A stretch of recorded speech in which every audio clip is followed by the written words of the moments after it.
नमस्ते। चलिए आज एक ऐसे सफर पर चलते हैं जो हमें उस दुनिया के अंदर ले जाएगा जो हमें आंखों से तो नहीं दिखती, पर हमारे आसपास की हर चीज, हर कण उसी से बना है। जी हाँ, हम बात कर रहे हैं परमाणु की, और आज हम उसके अंदर झांकने वाले हैं। तो शुरुआत करते हैं एक बहुत ही बुनियादी सवाल से। ये दुनिया, ये हवा, ये पानी, यहाँ तक कि हम और आप, आखिर बने किस चीज से हैं? ये वो सवाल है जिसने हजारों सालों से इंसानी दिमाग को चकराया है। तो आज हमारी यात्रा कैसी रहेगी? हम परमाणु की उस अदृश्य दुनिया से शुरू करेंगे, फिर उसके बिल्कुल केंद्र में यानी नाभिक तक जाएंगे।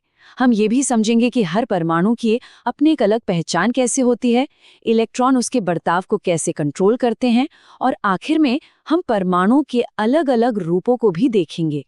तो चलिए अपनी यात्रा का पहला पड़ाव शुरू करते हैं, परमाणु की दुनिया। और इस दुनिया का दरवाजा खटखटाने का श्रेय जाता है जॉन डाल्टन जैसे शुरुआती वैज्ञानिकों को।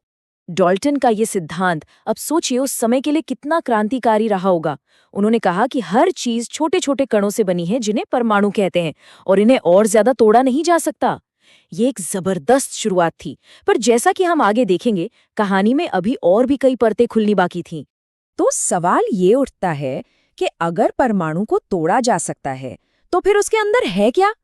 चलिए अब थोड़ा और गहराई में उतरते हैं। देखिए, परमाणु कोई ठोस गेंद नहीं है, बल्कि ये तो एक छोटे से सोलर सिस्टम जैसा है जिसका अपना एक पूरा स्ट्रक्चर है। इसे ऐसे समझते हैं, परमाणु के मोटे तौर पर दो हिस्से हैं। एक, बीच में एक बहुत ही छोटा और भारी सेंटर जिसे हम नाभिक या न्यूक्लियस कहते हैं, और दूसरा उसके चारों ओर का एक बहुत बड़ा खाली इलाका जहां इलेक्ट्रॉन घूमते रहते हैं। मतलब अगर एक परमाणु एक पूरा फुटबॉल स्टेडियम होता तो उसका नाभिक मैदान के बीच में रखी एक मटर के दाने जितना होता। अब हम जूम इन कर रहे हैं परमाणु के बिल्कुल दिल में, उसके नाभिक में। यहीं पर हमें वो कण मिलेंगे जो असल में हर चीज को उसका वजन और उसकी पहचान देते हैं। और ये हैं परमाणु के तीन मेन प्लेयर्स। नाभिक के अंदर हमें मिलते हैं पॉजिटिव चार्ज वाले प्रोटॉन और न्यूट्रल न्यूट्रॉन। परमाणु का लगभग सारा वजन इन्हीं दोनों की वजह से होता है। और नाभिक के बाहर नेगेटिव चार्ज वाले हल्के फुल्के इलेक्ट्रॉन चक्कर काटते रहते हैं। यही पॉजिटिव और नेगेटिव चार्ज का बैलेंस परमाणु को स्टेबल रखता है। अब जो सबसे दिलचस्प बात है वो ये है कि कोई चीज सोना है या लोहा, ये उसका साइज तय नहीं करता, बल्कि इन कणों की संख्या तय करती है। जी हाँ, हर एलिमेंट का अपना एक यूनिक आइडेंटिटी नंबर होता है, और वो पहचान है परमाणु क्रमांक, जिसे हम Z भी कहते हैं। ये कुछ नहीं, बस नाभिक में मौजूद प्रोटॉन की संख्या है। बस यही एक नंबर तय कर देता है कि कोई परमाणु कार्बन है, ऑक्सीजन है या कुछ और। मिसाल के तौर पर, अगर किसी परमाणु के नाभिक में 6 प्रोटॉन हैं, तो उसका परमाणु क्रमांक 6 हुआ, और वो हमेशा बिना किसी शक के सिर्फ और सिर्फ कार्बन ही होगा। और जैसे ही प्रोटॉन्स की संख्या 8 हुई, बूम, अब वो कार्बन नहीं रहा, वो ऑक्सीजन बन गया। सिर्फ 1-2 प्रोटॉन कम या ज्यादा होने से एक पूरी तरह से नया एलिमेंट बन जाता है। यही है परमाणु की पहचान का राज। अब जरा परमाणु के वजन की बात कर लें, जिसे द्रव्यमान संख्या कहते हैं। ये तो और भी आसान है, बस नाभिक के अंदर के प्रोटॉन और न्यूट्रॉन को जोड़ दीजिए, हो गया। हम इलेक्ट्रॉनों को इसलिए नहीं गिनते क्योंकि वो इतने ज्यादा हल्के होते हैं कि उनका वजन 9 के बराबर होता है। ठीक है, नाभिक तो हमने समझ लिया, पर परमाणु का बिहेवियर कैसा होगा? वो दूसरे परमाणुओं के साथ कैसे जुड़ेगा? ये सारी कहानी तय करते हैं इलेक्ट्रॉन। तो चलिए अब नाभिक से बाहर की दुनिया देखते हैं। इलेक्ट्रॉन नाभिक के चारों ओर ऐसे ही आवारा नहीं घूमते। वो एनर्जी के खास लेवल्स में रहते हैं, जिन्हें हम कक्षा या ऑर्बिट कहते हैं। इसे एक मल्टी स्टोरी पार्किंग की तरह समझिए, जहां हर फ्लोर पर गाड़ियों की संख्या फिक्स होती है। जैसे सोडियम के 11 इलेक्ट्रॉन 2, 8 और 1 के अरेंजमेंट में 3 अलग अलग फ्लोर्स पर पार्क होते हैं। और यहीं से संयोजकता का असली खेल शुरू होता है।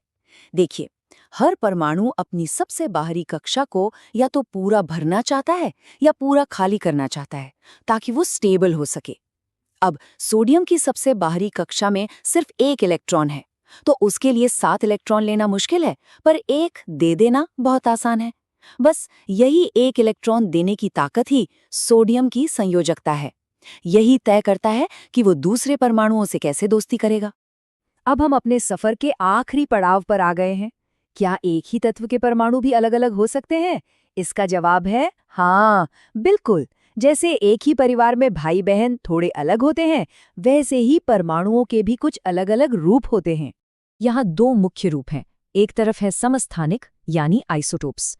ये एक ही तत्व के परमाणु हैं, मतलब इनकी पहचान यानी प्रोटॉन की संख्या तो सेम है, पर न्यूट्रॉन की संख्या अलग-अलग होने की वजह से इनका वजन थोड़ा अलग होता है। दूसरी तरफ हैं समभारिक यानी आइसोबार्स।